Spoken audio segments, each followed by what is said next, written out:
Sa isang sulok ng Maynila, sa mga lansangang walang tiyak na pangalan, naninirahan ang isang dalagang nagngangalang Tala.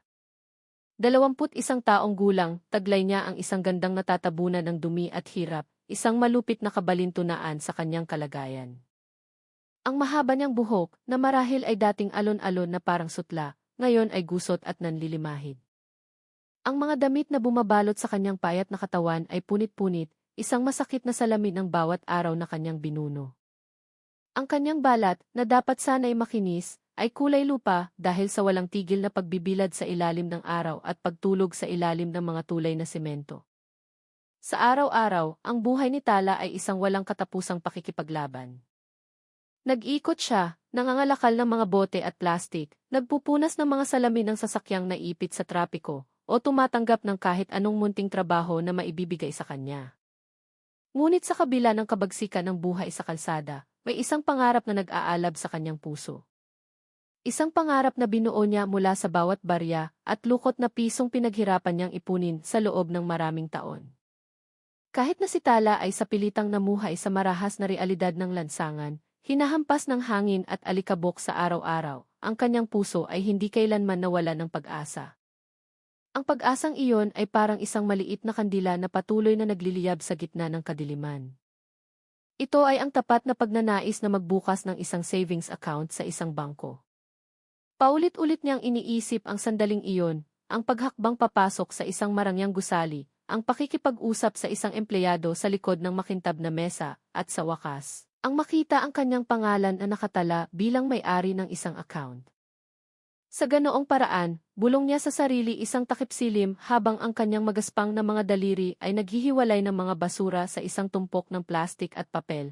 Ang perang inipon ko sa loob ng maraming taon ay hindi basta-basta mawawala. Ang isipin lamang na mawala ang kanyang pera ang pinakamalaki niyang takot. Nasaksihan niya mismo kung paano ang pinaghirapan ng kanyang mga kasamahan sa lansangan ay naglaho na parang bula. Maaaring dahil ninakaw, nawala o di kaya inabulok dahil sa pagkabasa sa ulan. Hindi iyan mangyayari sa akin, madalas niyang ipinapangako sa sarili. Ang perang ito ang aking kinabukasan, ang tiket ko para hanapin ang aking ama.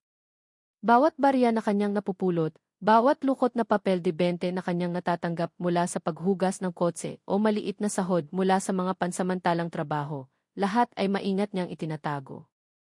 Hindi niya ito ginagasto sa masarap na pagkain o bagong damit, sa halip, iniipon niya ito ng paunti-unti sa loob ng isang lumang backpack na palagi niyang dala saan man siya magpunta. Ang backpack na iyon, bagamat mukhang walang halaga sa mata ng iba, ay isang kayamanan para sa kanya. Sa loob nito, nakatago ang isang tumpok ng salapi sa iba't ibang denominasyon, mga barya na kinakalawang na, mga papel de 50 na lukot-lukot, hanggang sa ilang piraso ng 100 piso na maingat na nakatupi. Ito ang bunga ng aking pawis, madalas niyang bulong habang hinihimas ang gastado ng tela ng backpack, na para bang isang mahalagang bagay ang kanyang minamahal. Ito ang tulay patungo sa bago kong buhay. Ang mahahabang gabi sa ilalim ng tulay, sa malamig na sahig ng mga tindahan, o sa isang upuan sa parke ay laging puno ng mga pangarap tungkol sa araw na iyon. Pupunta ako sa pinakamalaking bangko, naisip niya isang gabi habang ang kanyang mga mata ay nakatitig sa kumikinang na mga ilaw ng matataas na gusali sa di kalayuan. Doon, tiyak na ligtas. Walang sinuman ang makakakuha nito sa akin kapag nasa loob na ng bangko. Nakikita niya ang kanyang sarili, kahit na sa kanyang damit na sira-sira, na nakatayo ng tuwid at kapantay ng ibang mga kliyente. Isang lugar na magbibigay sa kanya ng pakiramdam ng seguridad. Isang tunay na patunay ng kanyang mahabang pakikibaka. Ang pangarap na iyon, simple ngunit napakahalaga, ang tanging ilaw na gumagabay sa mga hakbang ni Tala sa bawat araw na puno ng kawalan ng katiyakan. Isang tanghaling tapat, ang sikat ng araw ay parang tumutusok sa bumbunan, na para bang sinusubok din nito ang determinasyon ni Tala. Ngunit ang araw na iyon ay ang araw na matagal na niyang hinihintay. Ang araw kung kailan naglakas loob siyang tuparin ang kanyang pangarap. May pag-aalinlangan sa bawat hakbang, naglakad si Tala patungo sa puso ng lungsod, sa Bonifacio Global City, kung saan ang mga nagtataasang gusali ay tila humahalik sa asul na kalangitan. Sa gitna ng hanay ng mga mararangyang istruktura, nakatayo ang isang malaki at eleganteng bangko, na maiharapan na salamin na kumikinang sa sikat ng araw. Ito ang kanyang patutunguhan, ang lugar kung saan umaasa siyang magkakaroon ng katuparan ang kanyang mga pangarap. Ang luma niyang backpack na laging kasama niya ay parang mas mabigat ngayon. Hindi dahil sa laman nitong mga barya at papel na pera, kundi dahil sa bigat ng pag-asa at kaba na bumabalot sa kanya.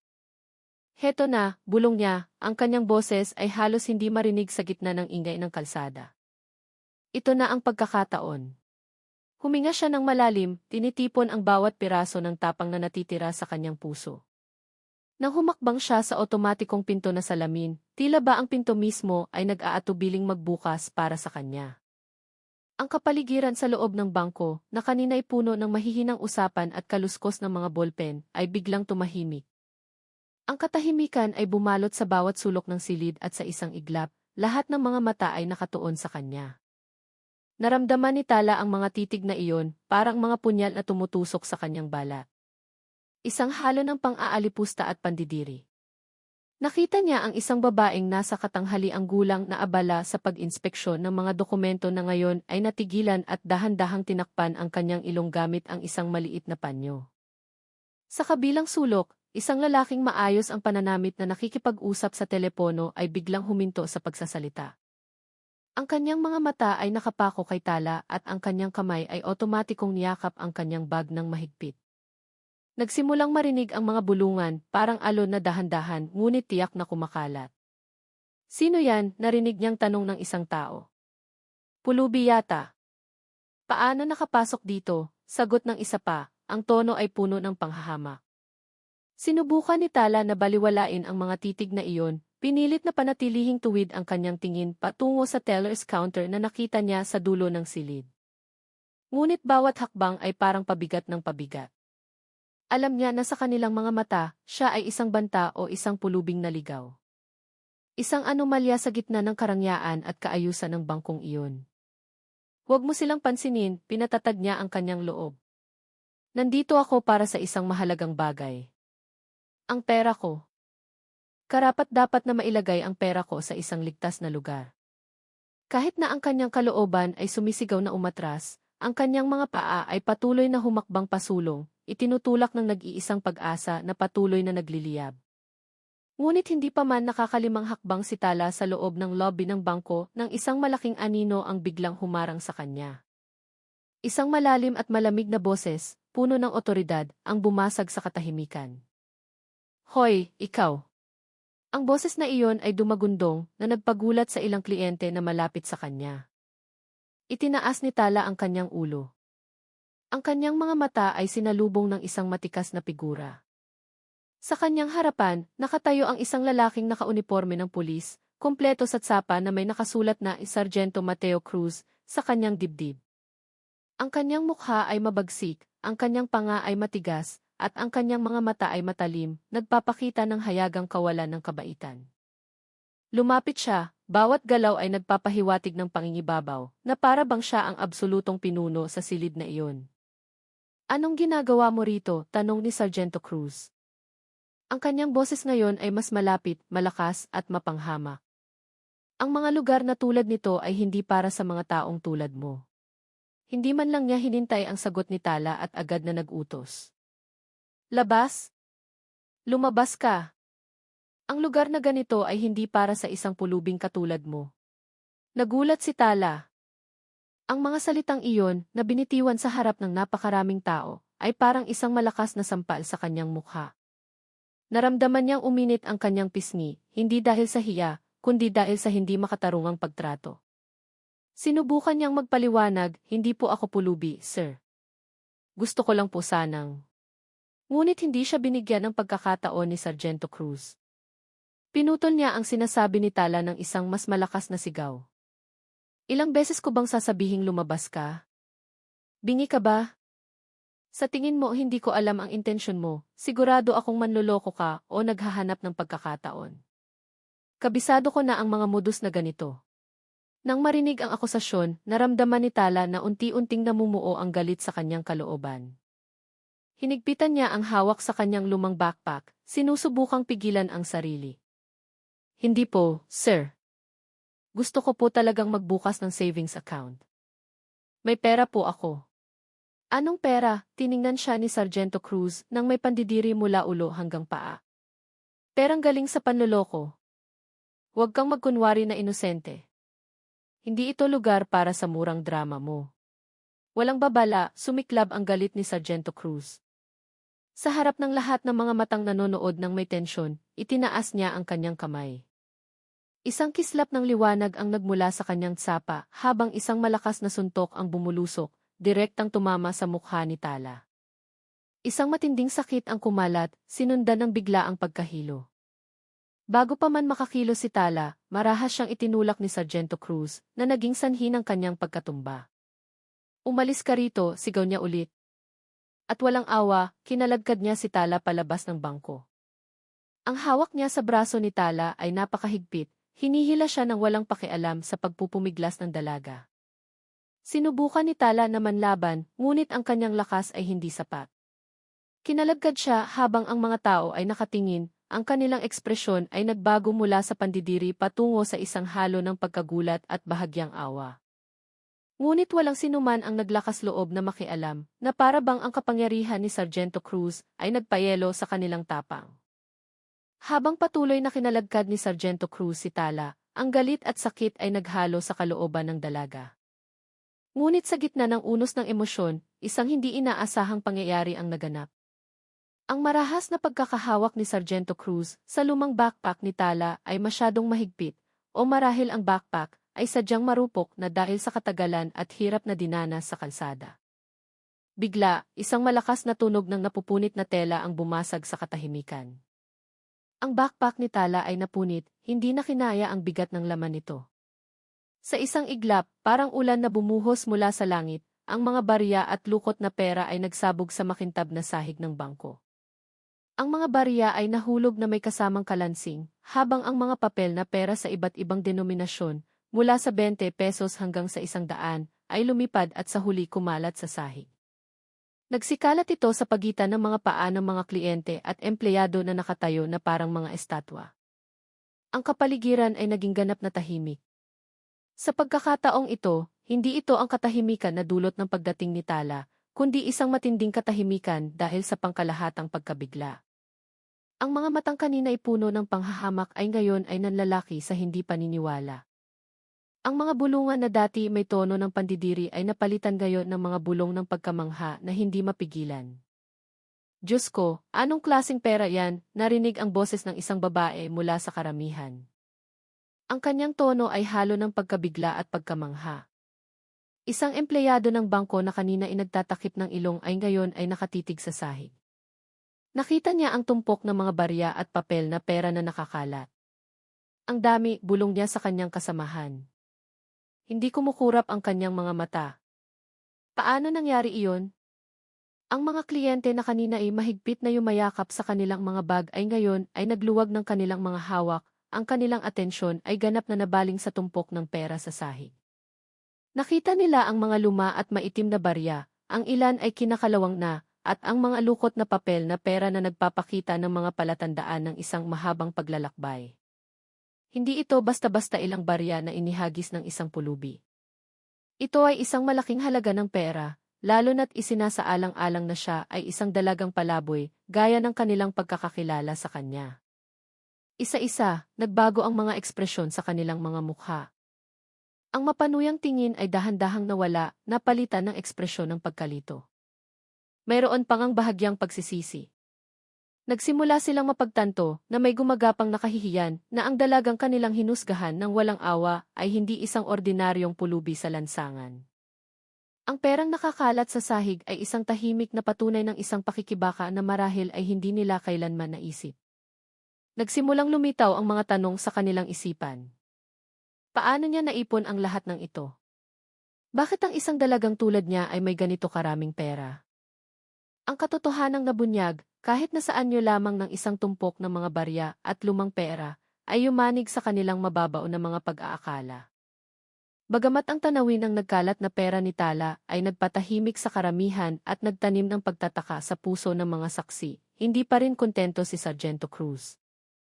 Nakita niya ang katahimikan, ngunit mali ang kanyang interpretasyon dito. Itinuring niya itong tagumpay, isang kumpirmasyon ng kanyang kapangyarihan. Ang kanyang mukha na kanina'y mabagsik ay ngayon ay napuno ng halatang kayabangan. Lumapit siya kay Tala na nakaluhod pa rin sa sahig na marmol, abala sa pag-ipon ng mga piraso ng kanyang pangarap na nagkawatak-watak. Sa isang mapanghamak na tingin, tiningnan niya ang dalaga. Isang manipis na ngisi ang gumuhit sa kanyang mga labi. Tingnan mo ang sarili mo, ang kanyang boses ay bumasag sa katahimikan, mas malakas kaysa dati, na para bang gusto niyang tiyakin na bawat isa sa bangko ay maririnig ang kanyang pang-iinsulto. Isang pulubing amoy kalsada, nagkukunwaring magdedeposito sa isang mamahaling bangko. Sa tingin mo, ang mga bariyang parang basura ay gagawin kang isang taong may dignidad. Si Tala, na kanina ay nakatuon sa kanyang pera, ay dahan-dahang huminto sa pagpulot. Ang kanyang mga daliri na marumi dahil sa alikabok ng kalsada ay nanigas sa ibabaw ng isang lukot na papel de 20. Ang kanyang puso ay nanikip ng marinig ang bawat salitang binitiwan ni Sargento Cruz, hindi dahil sa kahihiyan sa kanyang kahirapan, kundi dahil sa malalim na pang-insulto sa kanyang pagkatao. Ang mga salitang iyon ay mas matalim pa kaysa sa suntok na kanyang tinanggap. Dahan-dahan ngunit tiyak tumayo si Tala. Ang kanyang mga kilos ay mabagal ngunit puno ng isang hindi nakikitang bigat. Itinaas niya ang kanyang ulo, ang kanyang magulong buhok ay nakalailay sa kanyang balikat. Sa isang mukha na ngayon ay nagpapakita ng isang malamig at kalmadong ekspresyon, tiningnan niya ng diretso ang mga mata ni Cruz. Wala nang bakas ng takot doon. Sa halip, ang kanyang tingin ay matalim, nagpapahiwatig ng isang bagay na mas malalim kaysa sa panandaliang emosyon, isang pambihirang pagpipigil sa sarili at isang dignidad na hindi mabibili o masisira ng salita ng sinuman. Nandito ako para magdeposito, hindi para humingi ng awa, sabi ni Tala. Ang kanyang boses ay mahina ngunit matatag, isang kaibahan sa galit na nag-aalab sa mga mata ni Sargento Cruz. Ang perang ito ay bunga ng aking pagsisikap, at ang dignidad ng isang tao ay hindi nasusukat sa kung gaano karami ang kanyang pera o kung saan siya nagdedeposito. Natigilan si Sargento Cruz sa hindi inaasahang sagot ni Tala. Hindi niya akalain na ang dalagang itinuring niyang walang kalaban-laban ay maglalakas loob na sagutin ang kanyang mga salita. Namula ang kanyang mukha, ang kanyang kayabangan ay naging nag-aalab na galit. Naramdaman niyang hinahamon siya. Paano nagkaroon ng lakas ng loob ang isang pulubi na tingnan siya ng ganoong klaseng tingin? Paano niya nagawang sumagot sa isang alagad ng batas? Ang kapal ng mukha mo, sigaw ni Sargento Cruz, itinaas muli ang kanyang kamay, handang sampalin muli si Tala para bigyan ito ng leksyon na hindi niya malilimutan. Ang kanyang pagkainis ay umabot na sa sukdulan, at nais niyang ipakita kung sino ang may kapangyarihan sa lugar na iyon. Ngunit sa pagkakataong ito, hindi na tinag si Tala. Ang kanyang katawan, na sa loob ng maraming taon ay sanay na kumilos ng mabilis sa gitna ng mga tambak na basura at ingay ng palengke, ay kumilos ng may pambihirang bilis. Habang ang kamay ni Sargento Cruz ay papalapit, handang magpakawala ng isang malakas na sampal, mas mabilis na kumilos si Tala. Hindi na ito tungkol sa pagtatanggol sa sarili mula sa isang biglaang galit, kundi tungkol sa isang hasang-hasang likas na ugali. Isang survival instinct na naging bahagi na ng kanyang pagkatao. Sa isang iglap, humakbang si Tala pasulong, binabago ang kanyang posisyon.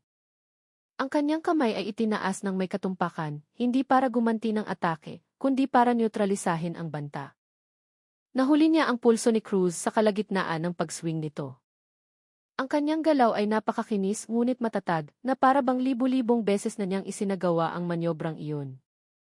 Nagulat si Sargento Cruz. Ang kanyang pag-atake ay biglang napahinto. Naramdaman niya ang isang malakas na hawak sa kanyang pulso, na mabilis na pinihit ni Tala gamit ang perpektong teknik. Hindi ito isang walang habas na suntok, kundi isang lock na nagpapakita ng malalim na pag-unawa sa anatomya at kahinaan ng katawan. Isang biglaang sakit ang gumapang sa braso ni Sargento Cruz, na nag-iwan sa kanya na walang magawa. Bago pa niya maintindihan kung ano ang nangyayari, ipinagpatuloy ni Tala ang kanyang galaw. Gamit ang momentum mula sa pagpihit ng pulso, hinilan niya ng bahagya ang katawan ni Sargento Cruz palapit sa kanya, at mabilis at tumpak na pinakawalan ang kanyang kanang siko. Tinamaan nito ang kanyang dibdib na maisukat na lakas, hindi para makasakit ng malubha, kundi para maparalisa. Ungo ni Sargento Cruz sa sakit. Ang hindi inaasahang atake ay tumama sa kanyang sikmura, na nagpahinga sa kanya at nagpawala ng kanyang balanse. Nanlaki ang kanyang mga mata sa pagkabigla at sakit. Siya'y natumba sa malamig na marmol na sahig ng bangko.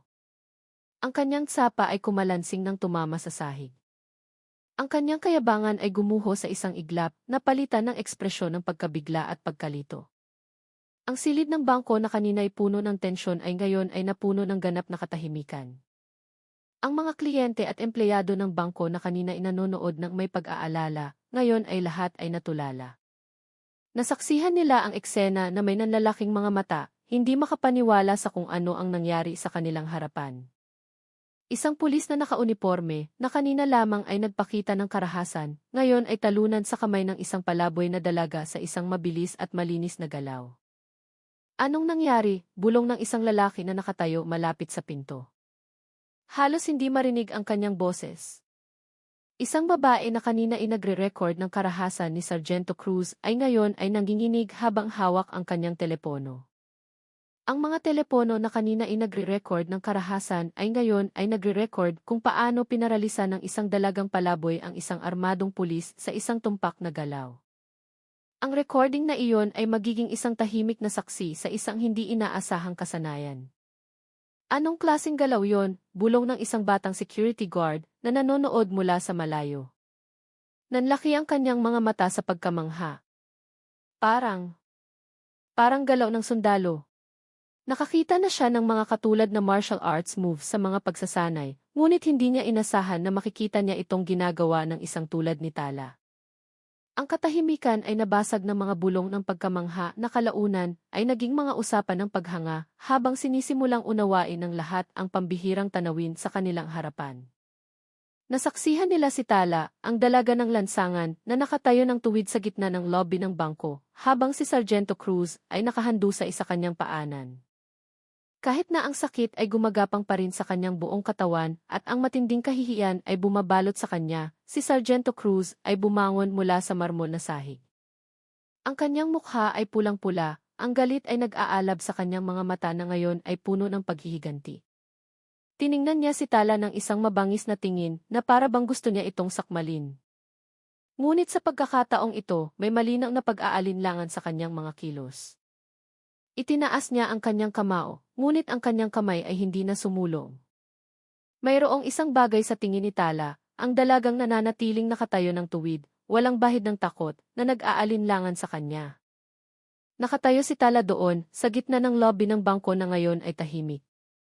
Hindi siya naglunsad ng kasunod na atake, ni hindi man lang nagpakita ng intensyon na gawin ito. Ngunit ang kanyang buong katawan ay nagpapahiwatig ng isang pambihirang kahandaan. Bawat kalamnan niya ay tensyonado, ang kanyang tingin ay matalim at nakatuon, handa kung kailangan niyang ipagtanggol muli ang sarili.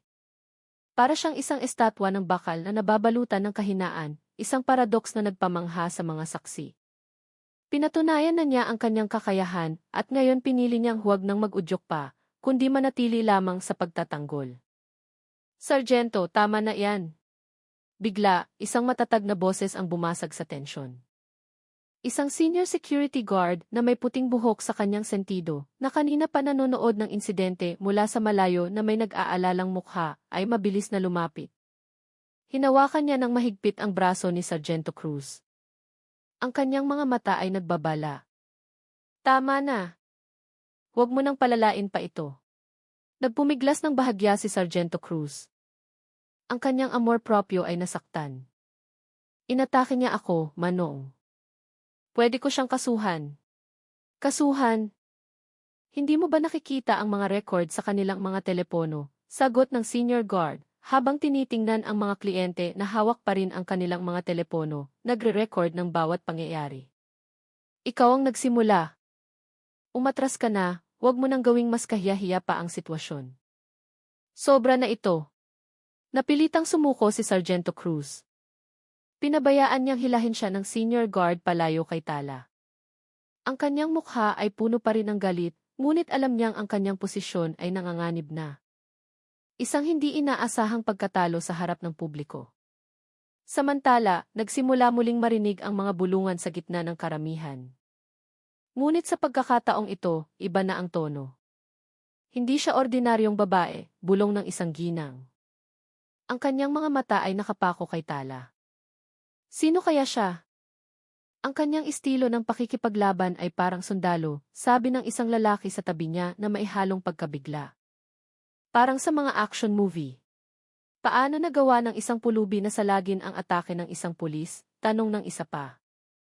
Hindi makapaniwala, siguradong may pinanggalingan siya. Ang pagkamausisa at kaunting paghanga ay pumalit na ngayon sa naunang pang-iinsulto. Nagsimula nilang tingnan si Tala hindi na bilang isang pulubing amoy kalsada, kundi bilang isang misteryosong tao na may malaking lihim. Nasaksihan nila ang pambihirang kahinahunan at lakas ng loob mula sa isang dalaga na kamakailan lang ay minaltrato, ngunit bumangon ng may dignidad na hindi matitinag. Si Tala, na gusto lamang magdeposito, ay naging sentro na ngayon ng atensyon, at ang pananaw ng publiko sa kanya ay biglang nagbago sa isang iglap. Sa gitna ng mga bulungan at mausisang tingin na nakapalibot kay Tala, isang babaeng nasa katanghaliang gulang ang lumapit. Ang kanyang mukha ay nagpapahayag ng pakikiramay at kaunting pagsisisi. Isa siya sa mga kliyente na kanina itumingin kay Tala ng may pang-aalipusta. Ngunit ngayon, matapos masaksihan ang buong insidente, ang kanyang puso ay naantig. Dahan-dahang lumuhod ang babae sa tabi ni Tala na nakatayo pa rin. Nang walang salita, nagsimula siyang tulungan si Tala na pulutin ang perang nakakalat sa sahig. Ang kanyang malambot na mga kamay ay kinuha ang mga barya at papel na pera, inayos ang mga ito ng maingat. Nang makita ang hindi inaasahang tulong, bahagyang lumuwag ang tensyon sa mukha ni Tala. Lumuhod din siya para tulungan pulutin ang kanyang kayamanan. Habang nagkakadikit ang kanilang mga daliri, sa wakas ay naglakas loob na magsalita ang babae. Anak, sabi niya, ang kanyang boses ay nanginginig. Bakit? Bakit ka naging napakatiyaga sa harap ng ganitong pagtrato kanina? Bakit hindi ka lumaban mula sa simula? Nais niyang malaman kung ano ang nasa likod ng pambihirang kahinahunan ng dalagang ito. Sandaling tumahimik si Tala. Ang kanyang mga mata ay nakatitig sa perang kanyang tinitipon. May pag-aalinlangan, ngunit mayroon ding pagnanais na ibahagi ang ilan sa mga pasanin na matagal na niyang dinadala. Sa isang napakahinang boses, halos isang bulong, sumagot si Tala, hindi ko po kilala kung sino ang mga magulang ko, maam. Nagulat ang babae. Ang kanyang mga mata ngayon ay puno ng awa. Hindi mo alam? Tumango si Tala, ipinagpatuloy ang kanyang malungkot na kwento. Pinalaki po ako ng isang tagapag-alaga. Lagi niyang sinasabi na tagpuan daw ako sa isang ampunan pagkatapos. Pagkatapos ng isang masamang pangyayari. Huminto siya sandali, huminga ng malalim. Mayroon lang po akong isang palatandaan, maam. Ang tanging bagay na aking pinanghahawakan. Tiningnan ng babae si Tala ng may buong atensyon. Anong palatandaan, anak? Isang litrato po, sagot ni Tala. Kinuha niya sa bulsa ng kanyang punit na pantalon ang isang luma at gastadong pitaka. Maingat niyang inilabas ang isang kupas na litrato, ngunit ang larawan ay makikilala pa rin. Sa lumang pitaka ng aking tagapag-alaga. Ito po ang litrato ng isang lalaking nakaunipormeng militar. Itinuro ni Tala ang matikas na figura sa litrato. Laging sinasabi ng aking tagapag-alaga na baka siya ang aking ama, pero hindi niya alam kung ano ang pangalan niya o kung saan siya hahanapin. Kinuha ng babae ang litrato. Tinitigan niya ang mukha ng lalaking nakauniporme. Mayroong katatagan, ngunit mayroon ding init na nagmumula sa litratong iyon na lumana. Ibinalik niya ang litrato kay Tala nang nanginginig ang mga kamay. Sigurado po ako na siya ang aking tunay na ama, pagpapatuloy ni Tala. Ang kanyang mga mata ay malayo ang tingin, puno ng pag-asa. Kaya ko po inipon ang perang ito, maam. Unti-unti, para balang araw ay mahanap ko siya. Gusto kong malaman kung sino siya, kung saan ako nanggaling. Ang pag-amin ni Tala ay tumagos sa puso ng babae.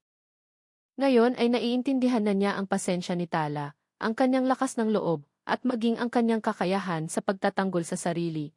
Lahat ay manifestasyon ng isang mahabang paghahanap, isang pag-asa na mas malaki pa kaysa sa simpleng pagbubukas ng isang bank account. Sa gitna ng marangyang lobby ng bangko, sa pagitan ng mga nagkalat na barya, isang malungkot at puno ng determinasyong kwento ang nabunyag na nagpabago sa pananaw ng bawat nakarinig tungkol sa dalagang palaboy na ito. Ang kwento ni Tala, na nagsimula bilang isang insidente ng karahasan sa isang bangko, ay kumalat na parang apoy. Hindi nagtagal, ang video ng insidente ay naging viral sa iba't ibang platform ng social media. Ang mga recording mula sa mga telepono ng mga kliyente, na sa simula ay naglalayong i-record lamang ang karahasan ni Sargento Cruz, ay naging hindi matututulang ebidensya ng kayabangan ng isang opisyal at ng pambihirang kahinahunan ng isang dalaga sa lansangan. Milyon-milyong mga mata sa buong bansa ang nakasaksi kung paano naging abusado ang isang pulis at kung paano ipinakita ng isang minamaliit na dalaga ang isang nakakagulat na kakayahan sa pagtatanggol sa sarili. Hindi napigilan ang galit ng publiko. Ang mga netizen ay nagalit. Ang mga comment section sa social media ay binaha ng mga pagkondena. Sobra na to. Abuso ng kapulisan sa mga mahihirap, sulat ng isang user. Sumagot naman ang isa pa, paano nila magagawang tratuhin ang isang mahirap na tao ng ganyan? Gusto lang niyang magdeposito. Mayroon ding nakatuon kay Tala. Ang babae ay napakahinahon. Ang kanyang mga galaw ay hindi basta-basta. Dahil sa napakalaking pressure mula sa publiko, napilitang kumilos ang lokal na istasyon ng pulisya. Hiniling ng mamamayan ang katarungan na managot si Sargento Cruz sa kanyang mga ginawa. Kinaumagahan, ang kapaligiran sa istasyon ng pulisya ay kasing tensyonado ng lobby ng bangko kahapon. Ipinatawag si Sargento Mateo Cruz ng kanyang commander sa isang saradong silid. Cruz, ipaliwanag mo kung ano ang nangyari kahapon. Dumagundong ang boses ng commander. Malinaw na hindi niya mapigilan ang kanyang galit. Ang video na ito ay nasa lahat na ng dako. Pinagtatawanan at kinukutya tayo ng publiko. Sinubukan ni Sargento Cruz na ipagtanggol ang sarili. Ang kanyang mukha ay maputla. Pero, commander, nanlaban po siya. Nagbanta siya. Nagbanta ng hinampas ng commander ang mesa. Isang dalagita na may mga barya ang nagbanta sa'yo. Pulis ka, Cruz. Gamit ang uniformeng iyan, dapat kang nagpoprotekta, hindi ng aapi, lalo na't gumagawa ng pisikal na karahasan sa pampublikong lugar. Pero pulubi po siya, commander. Mabaho, paanong mag-iisip siyang magdeposito sa isang mamahaling bangko tulad noon, na natiling matigas ang ulo ni Sargento Cruz sa kanyang mga prejudice. Tiningnan siya ng commander ng matalim. Hindi mo yan trabaho, Cruz. Bawat mamamayan ay may pantay na karapatan. Pinahiya mo ang institusyong ito. Inabuso mo ang iyong kapangyarihan. Walang paligoy-ligoy, ipinagpatuloy ng commander, simula ngayong araw, tinatanggal ka sa field duty. Imbestigahan ka ng Internal Affairs Service.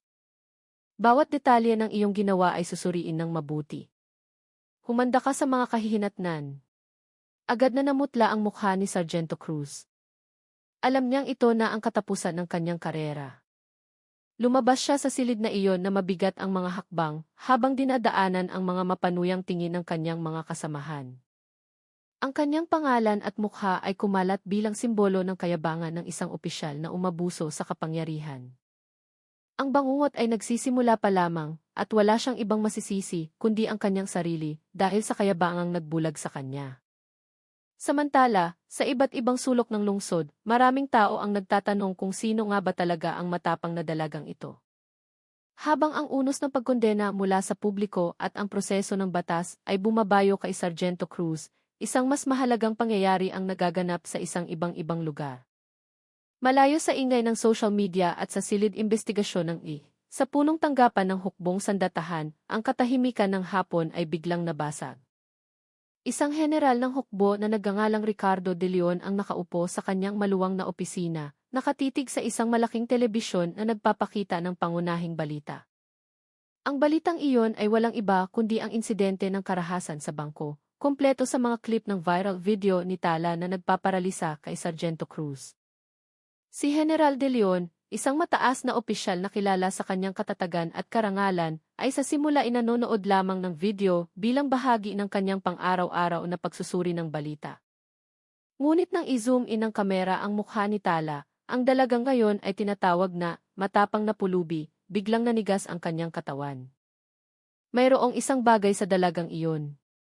Isang detalye na hindi niya maaaring baliwalain. Hindi sa kanyang magulong buhok o sa kanyang sira-sirang damit, kundi sa tingin ng mga mata ng dalaga. Isang tingin na pamilyar. Kumabog ng mabilis ang puso ni General De Leon. Isang damdamin na matagal nang nakalibing ay biglang lumitaw. Ipinikit niya ang kanyang mga mata, inilapit ang kanyang katawan sa screen na para bang gusto niyang pumasok dito. Ang mga matang yon, bulong niya, ang kanyang boses ay nanginginig.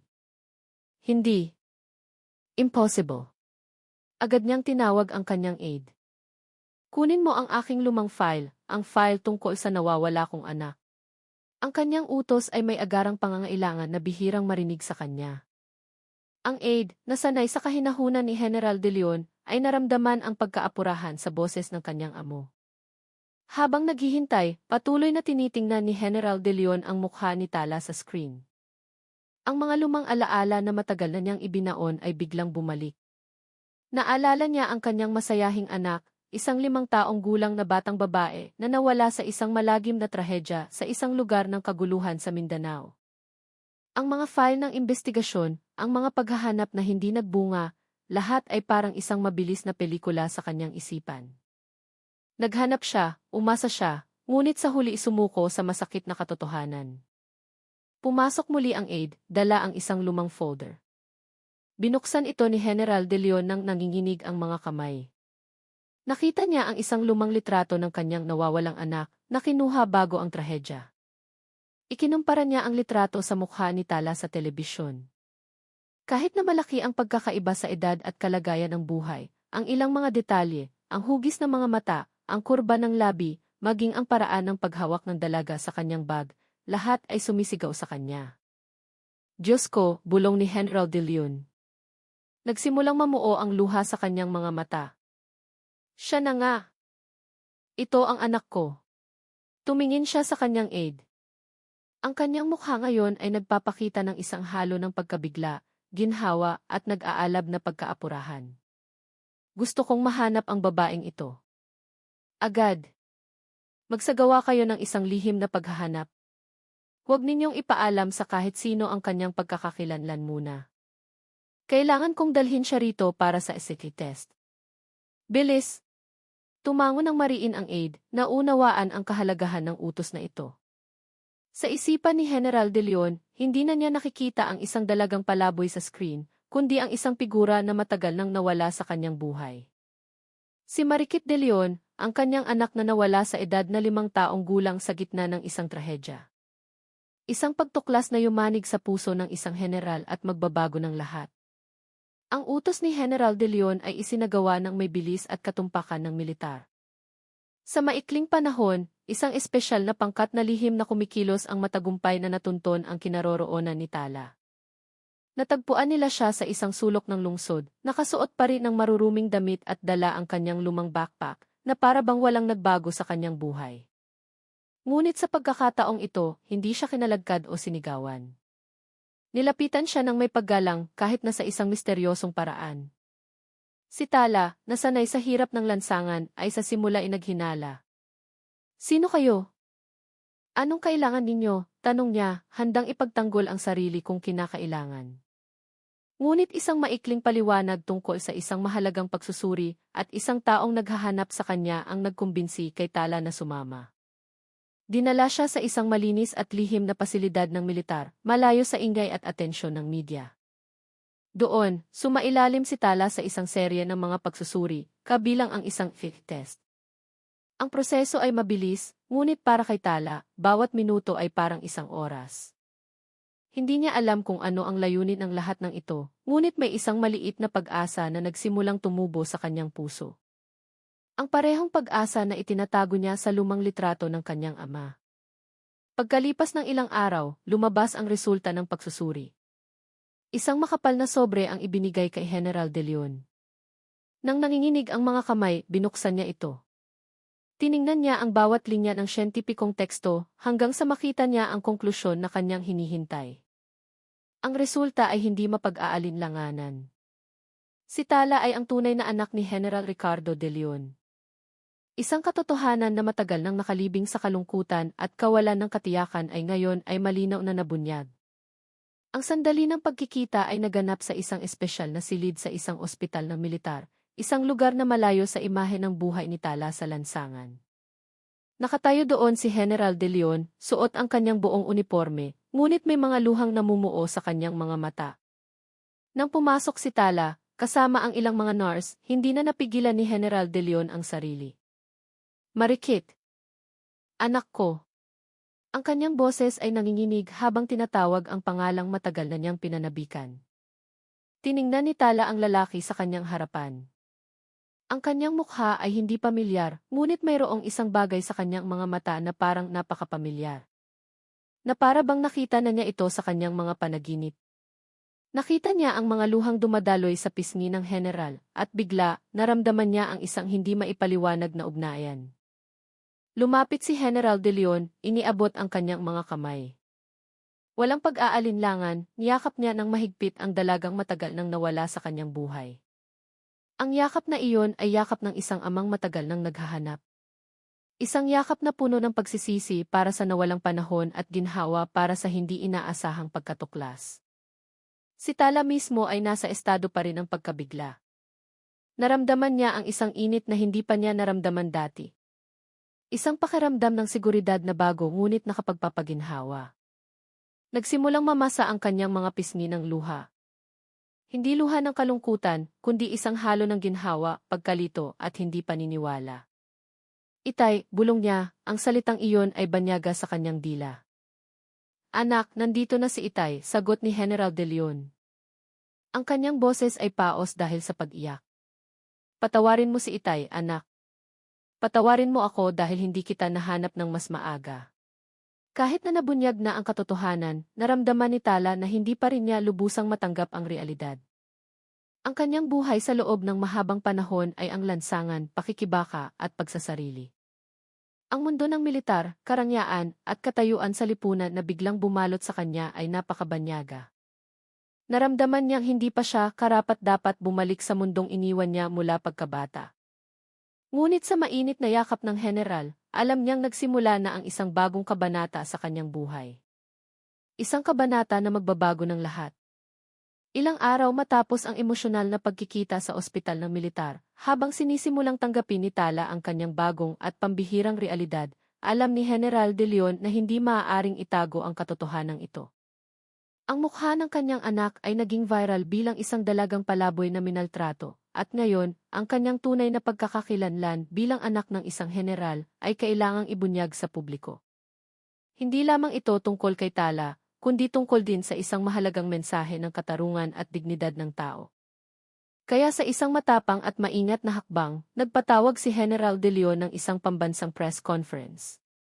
Ang conference hall sa punong tanggapan ng militar ay puno ng dose-dosenang mga mamamahayag mula sa iba't ibang media. Ang mga kamera ay walang tigil sa pagkislap at ang mga mikropono ay nakahanay sa podyum.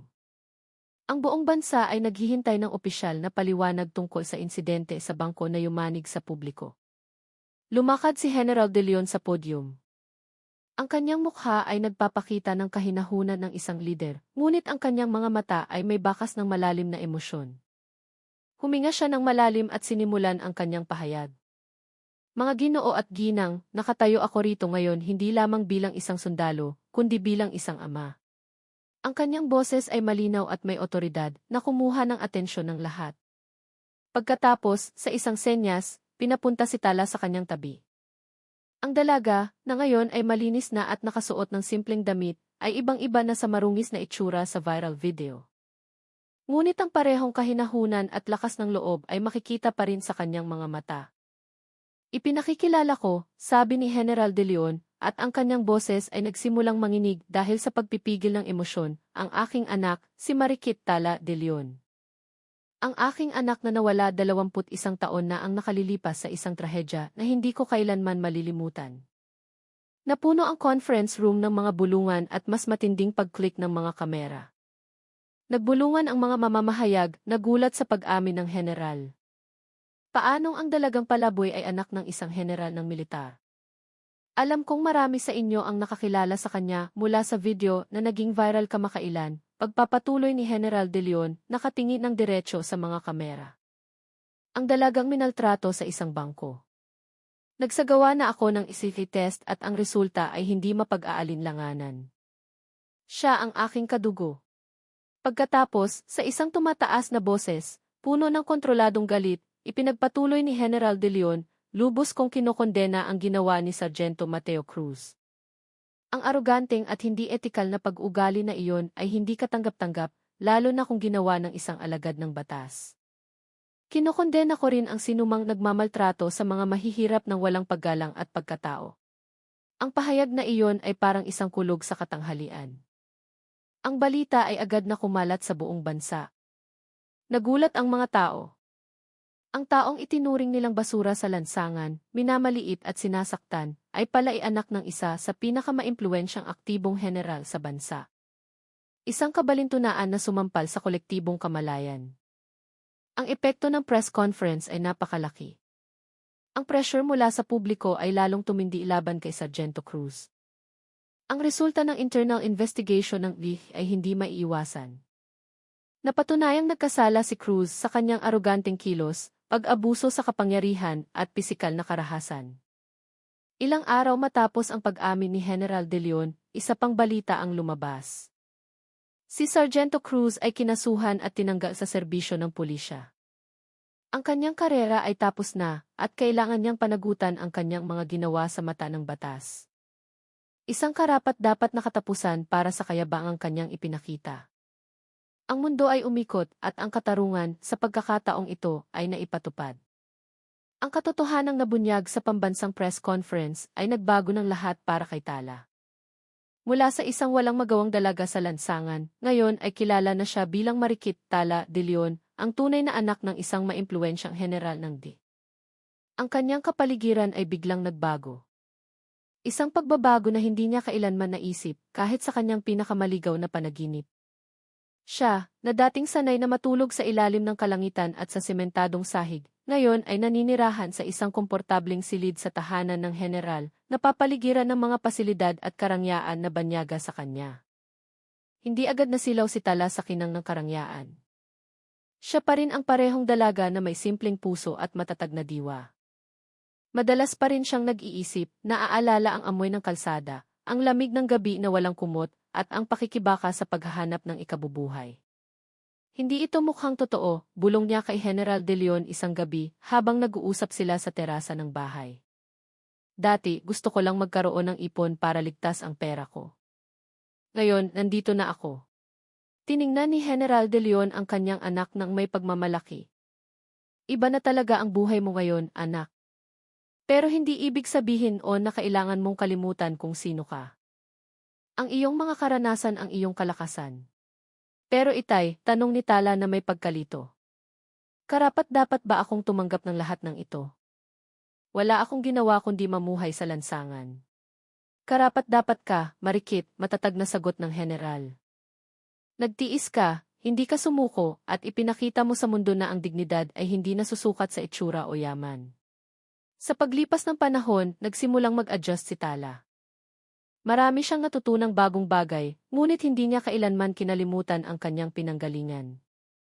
Sa halip, ang kanyang mapait na karanasan sa buhay ang naging matibay na pundasyon para sa isang bagong misyon. Sa isang opisyal na kaganapan na inorganisa ng gobyerno para sa kampanya ng pagkakapantay-pantay at katarungang panlipunan, tinawag ang pangalan ni Tala. Ikinagagalak naming ipakilala, sabi ng isang opisyal sa entablado, si Marikit Tala de Leon na magiging ating National Ambassador for Social Equality. Dumagundong ang palakpakan. Lumakad si Tala pasulong. Ang kanyang mga mata ngayon ay nagpapakita ng isang malakas na determinasyon. Kinuha niya ang mikropono at sa isang malinaw na boses, walang bahid ng pag-aalinlangan, nagsalita siya. Nakatayo ako rito ngayon, sabi niya, habang tinitingnan ang mga manonood, hindi bilang anak ng isang general, kundi bilang si Tala na dating nanirahan sa lansangan. Naranasan ko kung paano ang pakiramdam na minamaliit, iniinsulto, at itinuturing na walang halaga dahil lamang sa itsura. Huminto siya sandali, hinahayaang meresap ang bawat salita. Ngunit ang karanasang iyon ay nagturo sa akin ng isang mahalagang bagay, pagpapatuloy ni Tala. Ang itsura at katayuan sa lipunan ay hindi nagtatakda ng dignidad ng isang tao. Bawat tao, anuman ang kanyang pinanggalingan, ay may pantay na karapatan na igalang, tratuhin ng makatarungan, at magkaroon ng pantay na pagkakataon. Ang kanyang mga salita ay taos-puso, na antig ang maraming tao. Ipinagpatuloy ni Tala ang kanyang talumpati ng may sigasig, ikinuwento kung paano niya gusto lamang mag-ipon para mahanap ang kanyang ama, at ngayon ay natagpuan niya ang higit pa sa isang pamilya. Natagpuan niya ang isang mas malaking layunin. Ipinahayag niya ang kahalagahan ng empatya, ipinagtanggol ang mga karapatan ng mga nasa lailayan ng lipunan, at nanawagan na itigil ang diskriminasyon. Ang kanyang kwento ay naging inspirasyon, isang tunay na patunay na kahit mula sa lansangan, maaaring bumangon ang isang tao at maging boses para sa mga hindi naririnig. Si Tala, ang dalaga ng lansangan na ngayon ay isang ambasador para sa pagkakapantay-pantay, ay nagsimula ng kanyang bagong kabanata ng may buong tapang, pinanghahawakan ang kanyang pagiging simple at ang mga halaga ng pagiging makatao. Mula nang magbago ang lahat dahil sa press conference, hindi na naging pareho ang buhay ni Tala. Siya ngayon ay isang pampublikong figura, isang simbolo ng pag-asa at pakikibaka. Ngunit ang pinakapambihira ay kung paano ang kanyang kwento, na nagsimula sa isang simpleng pangarap na mag-ipon para mahanap ang kanyang ama, ay umalingaw sa buong Pilipinas. Ang kwento ni Tala ay hindi lamang naging pangunahing balita, kundi isang inspirasyon para sa maraming tao, lalo na sa mga matagal nang isinantabi. Tunay kang pambihira, anak, sabi ng isang matandang babae na nakilala niya sa isang social work event sa isang mahirap na komunidad. Mahigpit niyang hinawakan ang kamay ni Tala. Kaming mga mahihirap ay madalas na minamaliit. Pero sa pagtingin sa'yo, nagkakaroon kami ng pag-asa. Ngumiti si Tala. Lahat tayo ay may parehong dignidad, sa mata ng Diyos, sa mata ng batas. Bilang National Ambassador for Social Equality, naging abala ang schedule ni Tala. Inimbitahan siya sa iba't ibang seminar, workshop, at programa sa telebisyon. Bawat pagpapakita niya ay tinatanggap ng may malaking sigasig. Nagsalita siya sa harap ng mga estudyante, mga manggagawa sa pabrika, at mga komunidad na nasa lailayan, dala ang parehong mensahe. Ang itsura at katayuan sa lipunan ay hindi nagtatakda ng dignidad ng isang tao. Sa isang panayam sa telebisyon, tinanong siya ng host, Tala, paano mo nagawang manatiling matatag at kalmado sa harap ng lahat ng paghihirap at pang-iinsulto sa iyong nakaraan? Tiningnan ni Tala ang kamera, ang kanyang mga mata ay puno ng karunungan na higit pa sa kanyang edad. Ang buhay sa lansangan ay nagturo sa akin ng maraming bagay, sir. Isa na rito ay ang galit ay sisirain lamang ang sarili mo. Alam ko kung sino ako at alam ko kung ano ang aking layunin. Iyon ang nagpatatag sa akin. Pagpapatuloy niya. Dati gusto ko lang mag-ipon. Ngayon, may pagkakataon akong maging boses para sa maraming tao na mayroon ding mga pangarap, may pag-asa, ngunit marahil ay takot na ipakita ito. Gusto kong malaman nila na lahat tayo ay mahalaga. Ang mensaheng iyon ay tumago sa mga harang ng lipunan. Ang mga bata sa lansangan sa iba't ibang lungsod ay nagsimulang tingnan si Tala bilang isang idolo. Ang mga mangangalakal ay naramdaman na tumaas ang kanilang pagpapahalaga sa sarili. Ang pangkalahatang publiko, na dati maaaring walang pakialam, ay ngayon ay masensitibo sa mga isyu ng diskriminasyon. Maraming mga organisasyong panlipunan at non-governmental organizations ang kumilos din, ginawang halimbawa ang kwento ni Tala sa pakikibaka laban sa kawalang katarungan. Maging sa likod ng mga eksena, ramdam ang impluwensya ni Tala. Maraming mga opisyal na dati nag-aalala lamang sa kanilang imahe ay ngayon ay mas seryosong pinag-isipan ang mga programa para sa kapakanang panlipunan na inklusibo. Ang mga talakayan kung paano masisiguro na bawat mamamayan ay makakatanggap ng pantay na pagtrato anuman ang kanilang pinanggalingan ay naging mas matindi. Hindi na ito tungkol lamang sa akin, sabi ni Tala sa kanyang ama isang umaga habang sila ay nag-aalmusal. Ito ay tungkol sa ating lahat, kung paano natin mabubuo ang isang lipunang mas makatarungan at makatao. Tiningnan ni General De Leon ang kanyang anak na may mga luhang namumuo sa kanyang mga mata. Si Marikit na dating nawala ay ngayon ay nagbalik hindi lamang bilang kanyang anak, kundi bilang isang ilaw para sa maraming tao. Nalampasan na niya ang kanyang simpleng pangarap na mag-ipon, upang maging isang buhay na simbolo na kahit mula sa putik ng lansangan, maaaring lumago